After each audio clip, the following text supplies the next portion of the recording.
Welcome back, guys, to Phoenix Wright Ace Attorney, as we start a new series for the channel by continuing a series on the channel as we start off the second part of the Ace Attorney trilogy. As we press all rise, we have of course completed the original game Phoenix Wright Ace Attorney, and if you haven't watched that yet, want to set the scene for this one, go back and watch. The full playlist is there for your enjoyment. But of course we're going to be doing a live gameplay commentary with all the weird voices that I can muster. Phoenix Wright, justice for all. Well, let's get started. Set the scene, rather than constantly talking, hey? As we find out what's happening in the Lost Turnabout. A new series begins.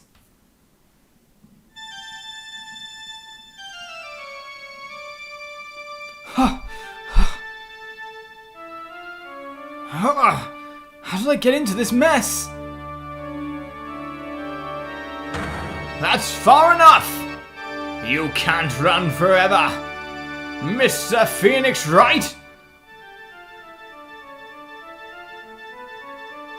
What? What have I done wrong? I cannot allow you to go on like this. But I'm just a simple defense attorney. Silence! You are no longer worthy of your title.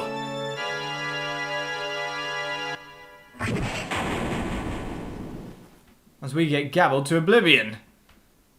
A bad dream, we wonder, as we wake up on September 8th, 9:08 AM, District Court Defendant Lobby Number 1, sleeping at his workplace, I imagine. It had to be. What a nightmare. I bet it was this ringtone that caused it.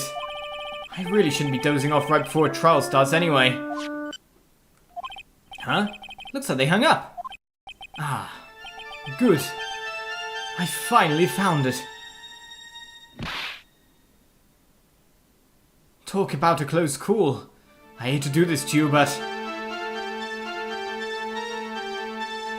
it's nothing personal, Mr. Attorney.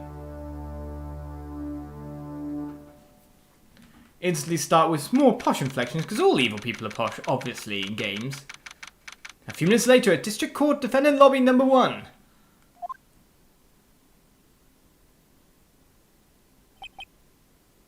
As Phoenix wakes up. In front of the guards, in fact. Why didn't they do nothing? Ouch. My head. It's throbbing. And why does it feel so foggy in there? Good morning! Good morning. What's wrong? You don't look well. People are at their best first thing in the morning. Where's that fighting spirit? Sorry, but can you please turn the cheeriness down? My head sort of hurts. Roger that. Am I in trouble or something? Huh? Trouble? Wait, never mind. You're a policewoman, right? I thought maybe I had done something wrong. What are you talking about? I'm the one in trouble. What? Placing my life in your hands today, Mr. Phoenix Wright. Life in my hands? You promised me! You said you would prove that I was not guilty. Not guilty? Just when I thought all hope was lost, when all the other lawyers had laughed me off. Leave it to me, you said. You, the one and only Phoenix Wright, came to save the day. And just like that, I was moved to tears, sir. I'll never forget what you're doing for me. Ever! What is this girl babbling about? Actually, I really love to watch court proceedings, and I always root for you to win. When I'm off duty, I like to come here and... What's wrong? You've been acting really strange, and you keep staring at me. You're making me kind of nervous, sir. Oh, sorry. I'm afraid to ask, but here goes. So, this might sound bad, but, who are you? What? Mr. Wright, how can you say that? How can you do this to the fragile heart of a girl about to go on trial? You're absolutely horrible! No, I mean, I didn't mean it like that. Is this how a defense attorney treats his client, sir? I can't believe this! No, it's just, well, I think you have the wrong person. Yes, I'm... Who am I? Why am I drawing a blank? Trial will begin shortly. Will the defendant and her lawyer please proceed to the courtroom immediately? The trial's about to start. I'm counting on you in there, okay? I guess I must have amnesia. Let's see. What can I piece together? From the sound of things, it's probably safe to say that I'm a defense attorney. And that girl, I said I'd prove her not guilty. I can't believe I made such an irresponsible promise. Someone please! Tell me this is just a bad dream! Why do I get the feeling this is one dream I won't be waking up from?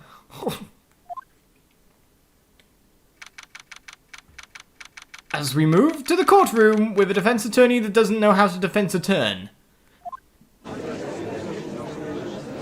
If that's a word. Court is now in session for the trial of Maggey Byrde. The prosecution is ready, Your Honor. What is it, Mr. Wright? Are you talking to me? Do you see any other defense attorneys here? I guess not. Now then, are you ready? I guess I am ready then, but it's nice to see Mr. High Voice himself with the screamy objections right there. At least it's not Von Karma with his doom ones. A little bit lighter, a little bit easier to start off, as it seems we've lost amnesia as a plot point, or more or less a point for us to tutorial once again. Let's say we're ready. We know how to attorney, at least if Phoenix doesn't. Ish. I guess we should say yes for now. Are you ready, Mr. Wright? Yes, Your Honor. Wait a sec. If her life is in my hands, I should really do the responsible thing. Actually, you see, Your Honor, my memory is kind of... The court will not hear the defense's excuses. Because the defendant is a member of the police, this case is under great scrutiny. Therefore, we must make this trial fair but swift. I believe I have told you this before. I hope you're not telling me you've forgotten. Actually, I have. Mr. Payne, your opening statement, please. Yes, Your Honor. As I'm sure you're well aware, the defendant is accused of killing her lover. What's worse, her lover was a fellow police officer. A policeman? You did what to a policeman? It wasn't me. And besides, Dustin and I, we weren't lovers like that. In any case, the prosecution will prove that the guilty party is none other than the defendant. Very well. Mr. Payne, please call your first witness. It's been a while, Mr. Wright. Let's see what you've learned since last time. I won't show you any mercy this time, rookie. Okay. And who are you again? The prosecution calls Detective Dick Gumshoe to the stand. Here we go. Don't let me down, Mr. Wright. Nowhere to hide. I'm so dead. I think it's her that's the main problem. Witness, please state your name and occupation. My name is Dick Gumshoe, sir. I'm the detective in charge of homicides down the precinct, sir.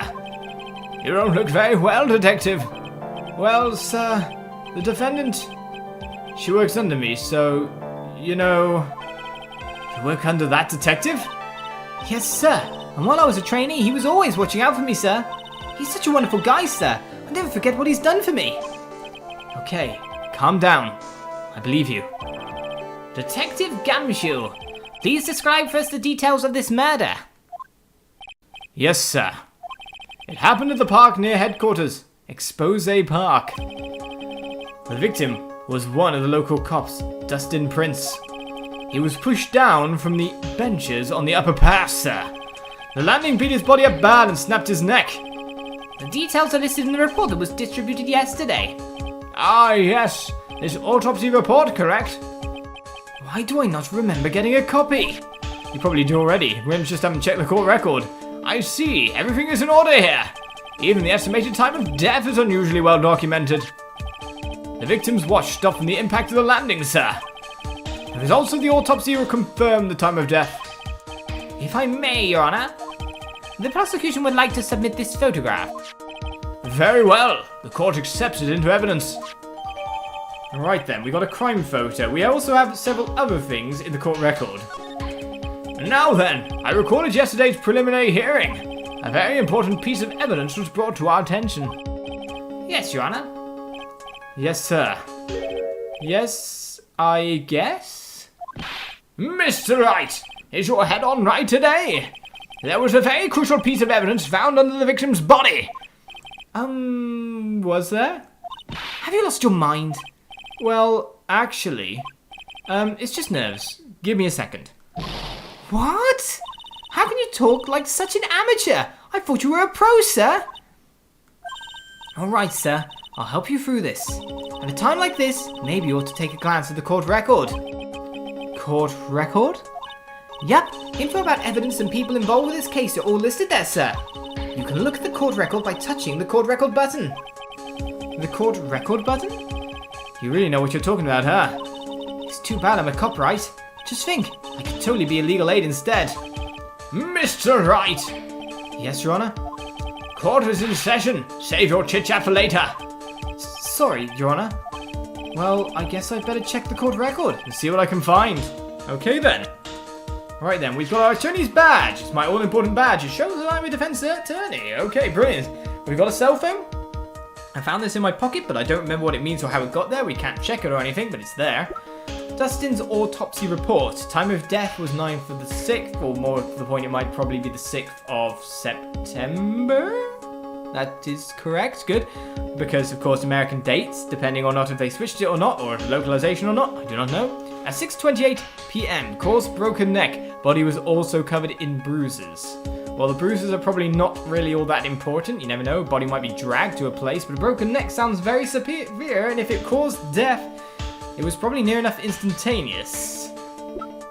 Found under the victim's body, pieces of nearsighted lenses were found nearby. A pair of glasses, evidence received during the preliminary hearing. Okay, we've got a crime photo one as well. The victim fell from the walking path above. Touch the check button for details, of which we can see a bench over there, a clock, a very prominent phone booth. We can see hat, person, a lot of bystanders from above. Is that a railing with glass in it? I have to imagine it probably is. But a railing as well, so he went over the railing, fell, and broke his neck from the fall. I like to see rolled as well, because that's a pretty far distance to fall from up there. That must have been pretty big bump, rather than a push. Maybe he hit the telephone booth as well. Maybe that's how he broke his neck. Not just, doesn't look too far. This is all speculation, of course. Let's see where we go from here. What was it again? The court record button? We've already checked it, Phoenix. We're cool. All right, Mr. Wright. Let's see if your notes are in order. What was the piece of evidence found underneath the victim's body? I think you'll find it was a broken pair of glasses. That's simple, Your Honor. A broken pair of glasses. That's right. The victim grabbed his killer's glasses as he was being shoved, sir, and held onto them as he fell. Hey, why are you giving me the evil eye? Those glasses you're wearing. Yes, this is my spare pair. But those glasses, or these glasses, they found at the scene of the crime are not mine. I swear, sir. Well, they're over-the-top glasses, where your glasses seem to be an under-the-rim style. I don't know. They seem to be not having anything on the above. You sure about that? Look, it was a coincidence that on that same day, I accidentally stepped on mine. A coincidence, she says. Your Honor, I have further evidence to present. Oh, you have more. And this evidence is very decisive. Very well. Let's hear from our witness about this evidence. Right then, some decisive evidence. There's something even more incriminating than the glasses under the victim's body, sir. During his date, the victim was pushed from the bench area, but he managed to write the culprit's name on the ground where he landed. I find that weirdly doubtful, considering the fact that if he broke his neck, it might have caused paralysis. If not, that was the cause of instant death, rather than like internal hemorrhaging or anything like that.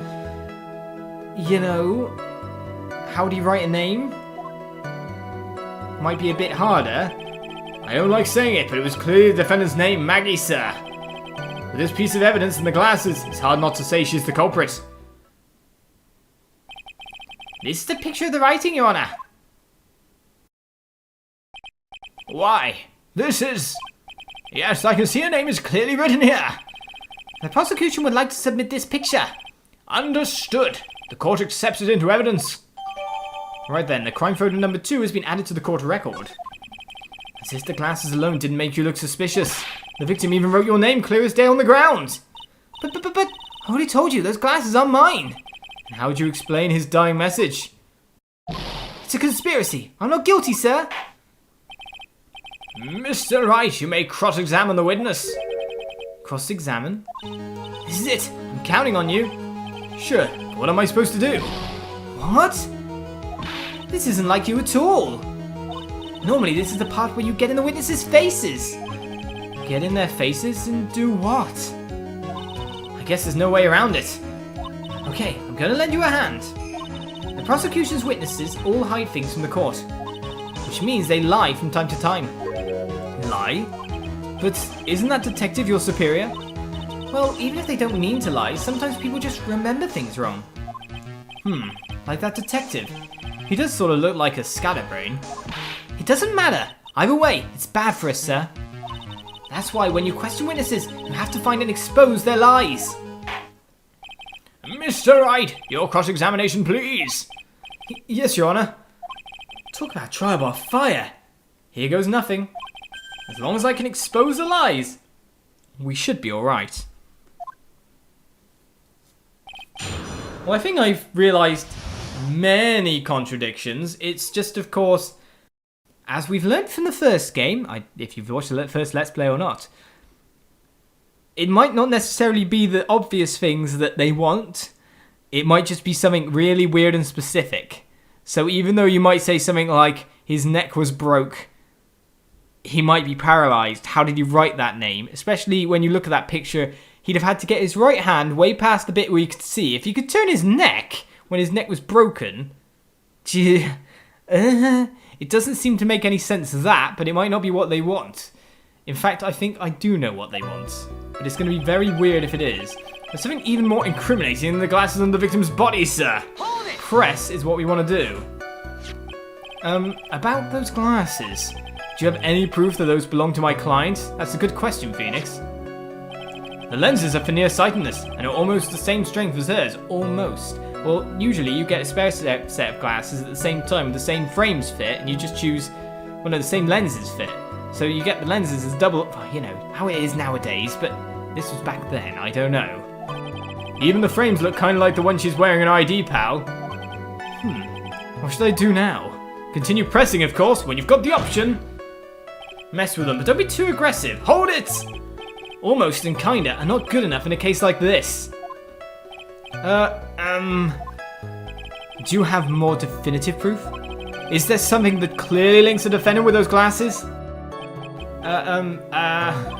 The dirt and sand rubbed out any traces of fingerprints or anything else. So what you were saying, detective, is that you have nothing that proves those glasses are my client's? Something like that. What? I see.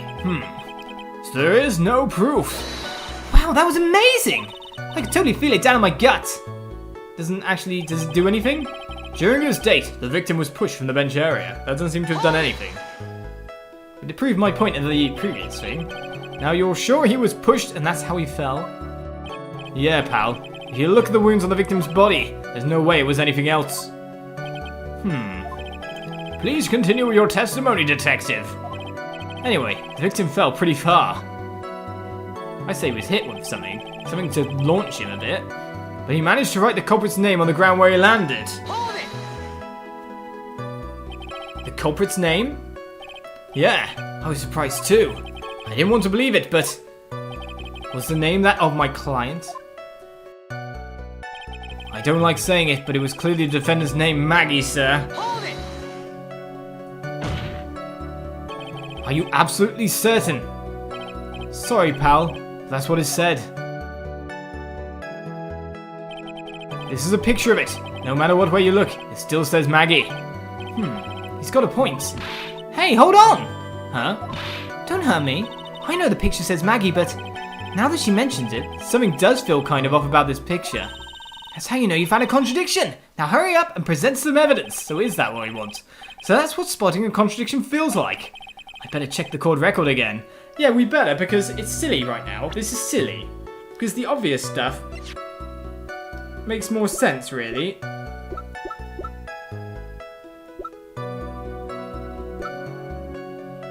So essentially, I'm going to be presenting this. Because her name's spelt with a Y. With this piece of evidence and the glasses, it's hard not to say she's the culprit. I think you'll find there's definitely a way to not say she's the culprit, but let's just press this one as well. And you were certain that it was the victim who wrote the name on the ground? Yeah, this is the point. There were scratches on his fingers from the rough sand. It could have been done with his fingers. And there were grains of sand stuck under his pointer fingernail. It certainly seems that the name was written by the victim himself. No, his broken neck! That didn't go well. If the writer really was the victim himself, then we're in a lot of trouble. Don't give up! Keep that fighting spirit going! I'm glad you're all pumped up, but I really want to see your special moves, sir! My what?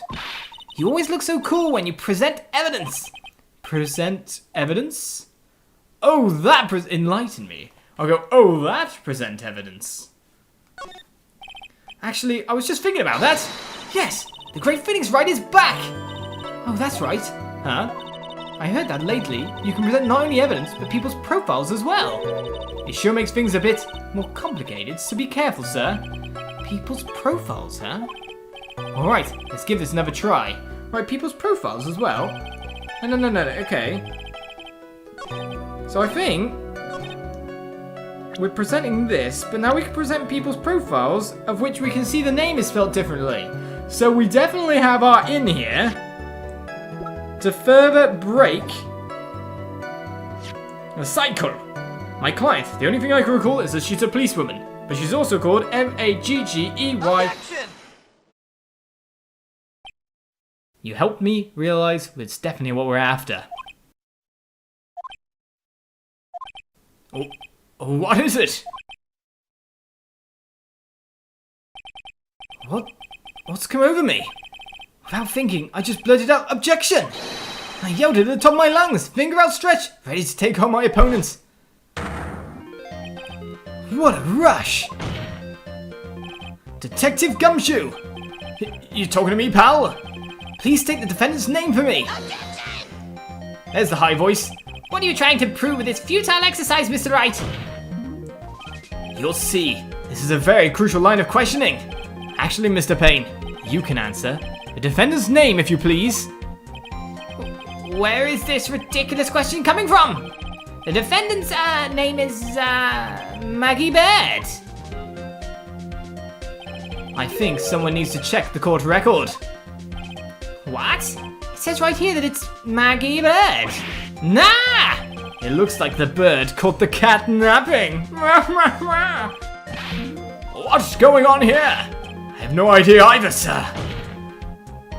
As you can see, the victim did indeed leave a name, Maggey. However, the defendant's name is actually spelled Maggey. This is a blatant contradiction of facts. Oh! How about that? I hadn't even noticed. But maybe the victim didn't know how to spell a name correctly. Objection! May I remind you that it was you who said the defendant is accused of killing her lover? If they were truly lovers, it would be impossible for him to have not known her name. No! This is very true. Mr. Payne. Yes, Your Honor? Are you absolutely certain the defendant and the victim, Dustin Prince, were in fact lovers? Yes, I'm quite certain, Your Honor. They were a well-known couple in the police force. Detective Gumshoe, please testify for the court the relationship between the victim and the defendant. Yes, sir. So with that said, it looks like we're moving on to another testimony, and that is a good point to end our first episode of Justice for All. I hope you guys have enjoyed this so far, and of course know that every day you'll get another 20-minute episode coming out of this series. So, I hope you guys stick with it. I hope you guys like, favourite, share it around to your friends if you wish to. I only generally ask at the start of the series after all. And sit back, relax, and enjoy all the weird voices as we go down another Phoenix Wright trip. I hope you enjoyed, and I'll see you guys around for the next one. We've managed to at least clear our very first presenting of evidence. So, hopefully, Phoenix will get back to himself next time. Bye-bye.